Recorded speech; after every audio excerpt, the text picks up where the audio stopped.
Slim Carity is drunk 80% of the time, yet he claims to be drunk 90% of the time.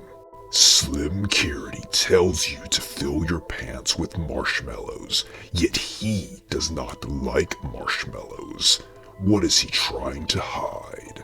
Slim Carity once pulled a person from a burning building, only to turn around and drag them back into the burning building when he found out they complained about fan service in video games online. Don't trust this goblin with your strippers. Paid for by the committee who is definitely not Captain Fluffy Britches.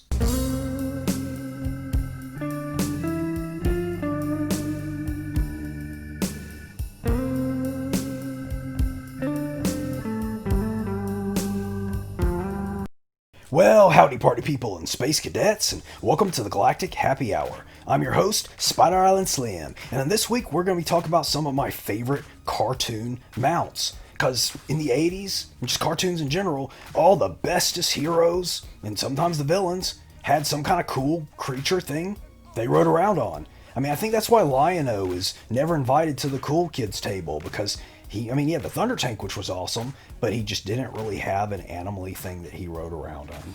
Poor Lion-O.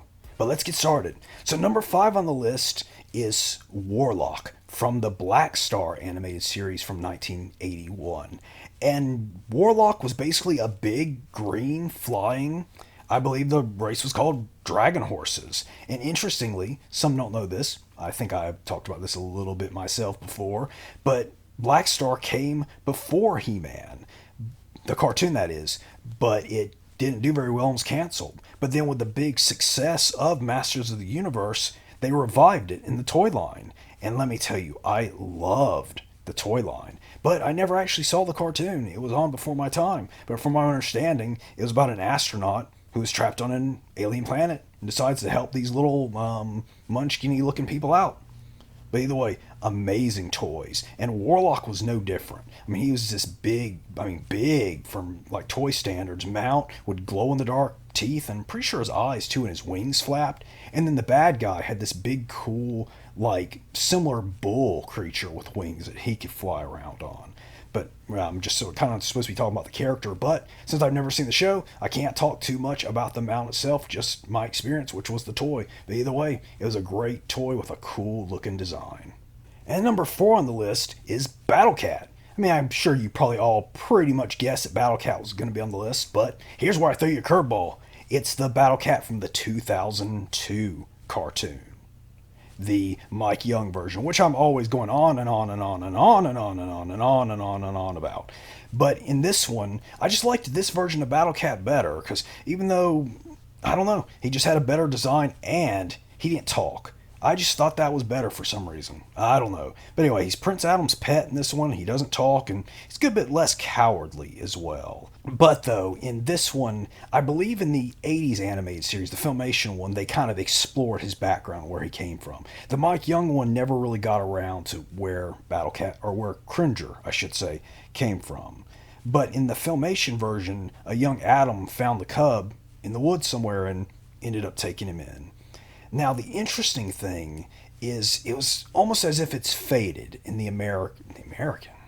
It's almost as if it was faded in the Mike Young animated series, because King Grayskull, which I guess was He-Man's ancestor, he as well had a giant green cat in armor that he rode around on, but that was Battle Lion. And I almost put Battle Lion on this list, but since he had such a limited, just really not much more than a cameo, I figured I would stick with Battle Cat. But so it makes you wonder if the He-Man, the man, whatever his official title is just meant to have a giant green cat that he runs around with.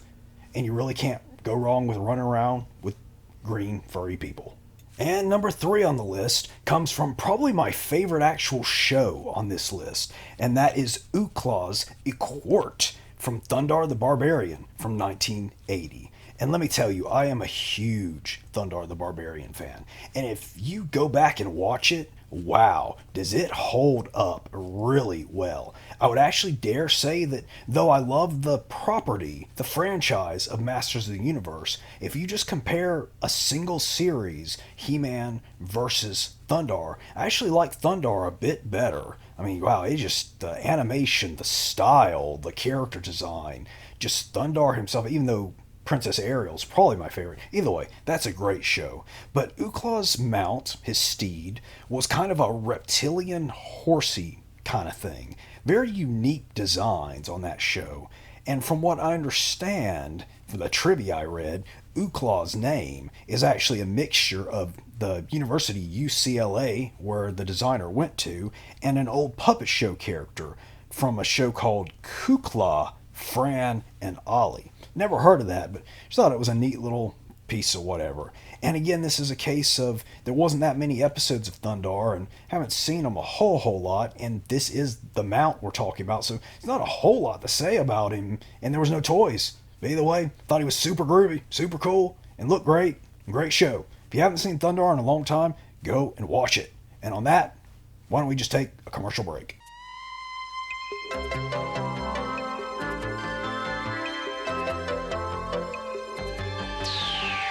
GL.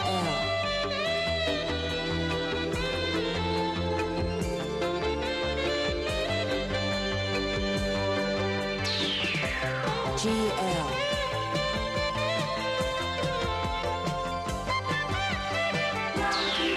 GL 法國 Gila Roche 設計名錶。 And we're back, and it's time for the horoscope of the week. And this week's horoscope goes to Libra. Libra, your shoes are plotting against you. Now, number 2 on the list is the Skyrunner from Silverhawks from 1986. And the Skyrunner, man, you want to talk about an amazing design, an amazing thing? It's an armored squid that can shoot missiles. I really should just stop the show right here because it's not getting any better than that. But yeah, a armored squid that could shoot missiles that just kind of floated around in outer space. And from what I understand, the series begins, I know the series begins with Monstar breaking out of prison. And the squid dude, Skyrunner, just floating around waiting for him. Turns out it was his pet, or his steed, before then. And when Monstar transforms, he shoots that armor onto the Skyrunner. That was a toy I always wanted. But for some reason, I just don't think the Silverhawk figures were around that long in my hometown or something, because I really had very few of them and none of the vehicle accessory things. I know I did have Mumbo Jumbo, and I had the green guy with the yellow buzzsaw head, but I'm not sure I had anybody. Oh, I did have my Monstar. I got that eventually from a cousin, I believe. But besides that, I didn't have a whole lot. But man, I would have loved the Skyrunner. Talk about a cool character. And oh wait, we're getting a transmission. What's up, Slim? It is your boy Scott from Retro Crunch. So, you asked me to tell you what my favorite mount or steed was. So, I think the obvious answer, a lot of people would say maybe like Battle Cat, something like that. There's a lot of good ones. I mean, even Spirit, there's plenty of good steeds that are out there. But I was thinking a little bit more along the lines of something that when I was a kid, I always really wanted one. Now, growing up, I loved Star Wars and I loved Mask. Now, the little happy medium for that was a little known steed or mount named T-Bob. So Thingamabob, he was Scott Tracker's invention. He created him. Scott is Matt Tracker's son. My name's Scott. I loved Mask. And so I thought that, hey, you know what? Whenever I got older, I was going to build my very own T-Bob. So it looked just like R2-D2. Come on. The guy was a lot like R2-D2. He was smart. Yeah, he was a little meek, kind of like Cringer. But he also did get into some danger, and he had some good advice for Scott. So I got to say that T-Bob from Mask would probably be the mount that I would pick. I mean, he transformed into a scooter. So he was a robot that transformed into a scooter. And if I'm not mistaken, he was in either every or almost every single episode of the Mask cartoon. So that's another really cool thing. I know that Cringer and some of the other steeds that were on the other cartoons, they weren't necessarily on every episode. So this is one that was in pretty much every episode, and Mask, probably one of the greatest 80s cartoons of all time. So anyway, Slim, thanks for having me on the channel, and I'll give it back to you. Wow, well, thanks for dropping by, Scott. And if you guys haven't checked out Retro Crunch, if you guys haven't checked out Retro Crunch, make sure you do that, because he does weekly pop culture, well, let's say retro pop culture news, and almost every Friday he hosts a trivia night, which is usually 80s and 90s stuff. A lot of fun and a lot of fun people there. Yeah, check it out. Now, number one on the list, and this is a character that I just loved as a kid, and the reason he's number one on this list is because he has the most personality out of everybody, and that is 3030 from Bravestar from 1987. And he was an equestroid, aka a techno horse, and the last of his kind. And not only was he Bravestar's steed, his mount, he could transform into a really cool human-y kind of form.